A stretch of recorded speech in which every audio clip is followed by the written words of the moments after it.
Salam. Aujourd'hui, on va parler de la lettre alif qui porte un symbole oblong.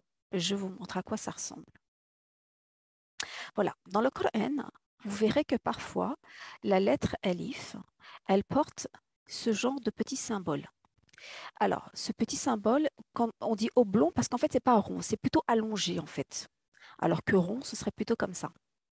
Donc, quand elle a ce petit symbole-là allongé, une sorte de zéro allongé ovale, on peut dire aussi, euh, il y a une règle à respecter.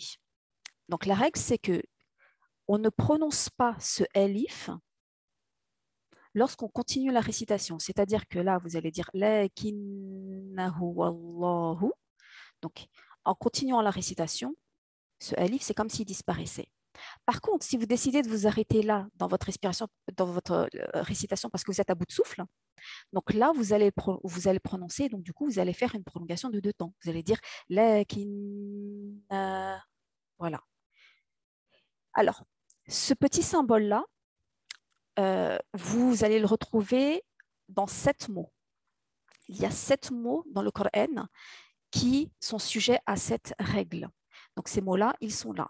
1, 2, 3, 4, 5, 6, 7. Ces mots-là, vous pouvez les retrouver plusieurs fois. Le mot Anna, il y est je ne sais pas combien de fois dans le Coran. Mais voilà, ce sont ces mots-là qui sont sujets à cette règle.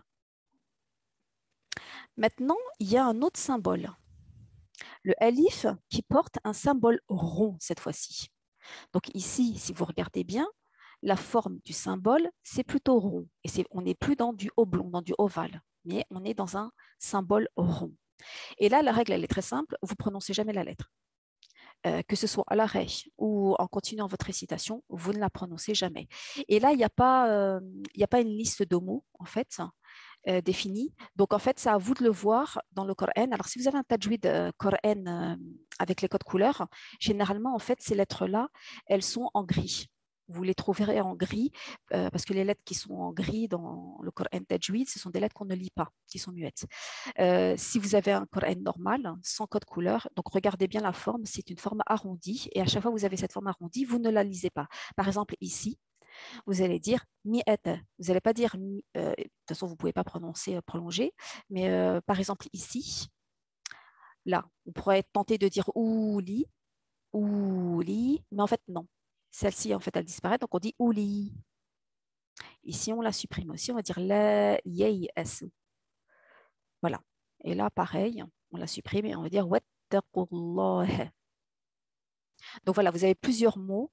Donc c'est à vous de faire attention et de bien regarder la forme du symbole, mais c'est très facile à reconnaître.